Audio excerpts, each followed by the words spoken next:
శ్రీ పొట్టి శ్రీరాములు నెల్లూరు జిల్లా విడవలూరు మండలం రామతీర్థం గ్రామంలో వెలసి ఉన్న శ్రీ కామాక్షిదేవి సమేత శ్రీ రామలింగేశ్వర స్వామి బ్రహ్మోత్సవాల్లో కొవ్వూరు శాసనసభ్యురాలు వేమిరెడ్డి ప్రశాంత్ రెడ్డి పాల్గొన్నారు.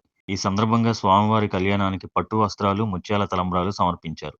ఈ కార్యక్రమంలో స్థానిక నాయకులు, భక్తులు పెద్ద సంఖ్యలో పాల్గొని మొక్కులు తీర్చుకున్నారు.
స్వామివారి యొక్క దివ్య అనుగ్రహ ఆశీస్సులుండి లోక కళ్యాణం జరగాలని, లోకమంతా చల్లగా ఉండాలని ఆశీర్వదిస్తూ స్వామివారి